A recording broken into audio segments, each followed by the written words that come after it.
کبھی زندگی میں ایسا وقت آتا ہے جب انسان کے پاس رونے کے علاوہ کچھ نہیں رہتا۔ کوشش کر کے دیکھ لی، دعا بھی کر لی، انتظار بھی کر لیا، لیکن حالات پھر بھی نہیں بدلتے، اور پھر دل کہتا ہے اب مجھ سے اور نہیں ہوتا۔ اگر آپ بھی اس وقت کسی تکلیف سے گزر رہے ہیں تو آج کی یہ بات شاید آپ کے لیے ہے، کیونکہ اسلام ہمیں یہ نہیں سکھاتا کہ تکلیف آئے گی ہی نہیں۔ اسلام ہمیں یہ سکھاتا ہے کہ تکلیف کے دوران خود کو کیسے سنبھالنا ہے۔ مضبوط ہونے کا مطلب یہ نہیں کہ آپ کبھی روئیں ہی نہیں، یہ بھی نہیں کہ آپ کو درد محسوس نہ ہو، اور نہ ہی صبر کا مطلب یہ ہے کہ آپ اپنے ایموشنز کو دبا لیں۔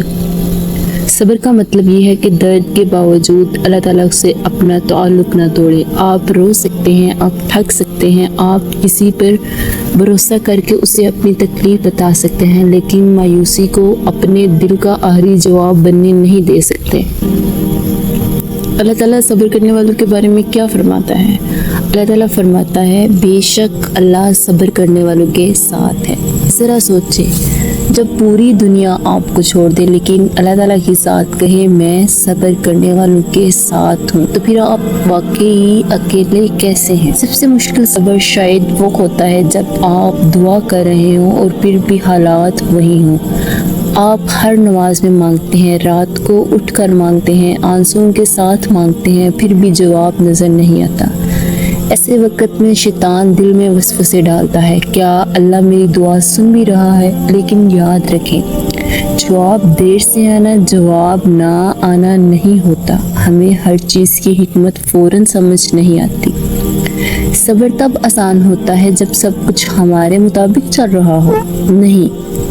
صبر تو تب آتا ہے جب حالات ہمارے خلاف ہو، جب انسان آپ کے ساتھ ناانصافی کرے، جب آپ کا دل توڑے، جب کوئی آپ کو چھوڑ کے چلا جائے، جب آپ کی محنت کا نتیجہ نہ نکلے، جب آپ کی دعا ابھی پوری نہ ہوئی ہو، اور پھر بھی آپ کہیں یا اللہ مجھے سمجھ نہیں آ رہا کہ یہ کیوں ہو رہا ہے، لیکن میں تجھ سے دور نہیں جاؤں گا۔ یہ صبر ہے۔ یہ بھی بہت ضروری بات ہے کہ صبر کا مطلب یہ نہیں ہوتا کہ آپ ظلم برداشت کرتے رہیں اور کوئی قدم نہ اٹھائیں۔ صبر کا مطلب یہ بھی نہیں ہوتا کہ آپ اپنی مشکلات حل کرنے کی کوشش چھوڑ دیں۔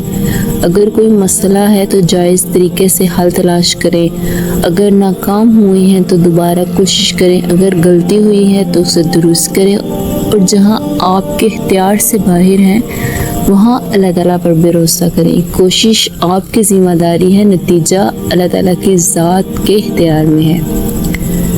اگر کبھی ایسا لگے کہ میں مضبوط نہیں رہ سکتا تو اپنے آپ سے یہ مت کہیں مجھے کچھ محسوس ہی نہیں کرنا چاہیے، بلکہ کہیں میں کمزور محسوس کر سکتا ہوں لیکن میں اللہ تعالیٰ کی ذات کو کبھی نہیں چھوڑوں گا۔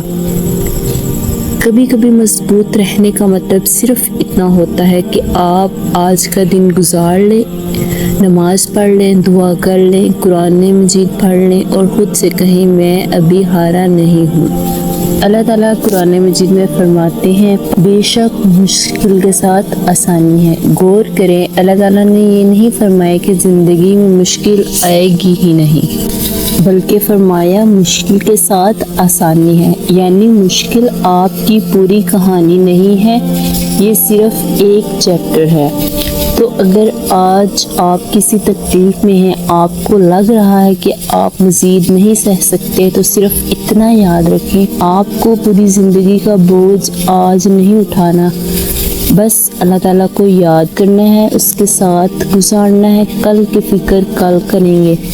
اپنی دعا جاری رکھیں، اپنی کوشش جاری رکھیں، اور اپنے رب سے تعلق مت توڑیں، کیونکہ ہو سکتا ہے جس وقت آپ سوچ رہے ہوں یہ مشکل کب ختم ہوگی، اسی وقت اللہ تعالیٰ آپ کو اندر سے اتنا مضبوط بنا رہے ہوں کہ کل آپ پیچھے مڑ کر دیکھیں اور کہیں اب سمجھ آتا ہے کہ اللہ نے مجھے اس وقت کیوں سنبھالا تھا۔ یا اللہ، جو شخص یہ ویڈیو دیکھ رہا ہے اور کسی تکلیف سے گزر رہا ہے، اس کے دل کو سکون دے دے، اسے صبر دے دے، لیکن ایسا صبر جو اسے توڑنے کے بجائے تیرے قریب کر دے۔ اس کی مشکل آسان فرما، اس کی دعاؤں کو قبول فرما۔ اسے وہ دن دکھا جب وہ اپنی آج کی تکلیف کو پیچھے مڑ کر دیکھے اور کہے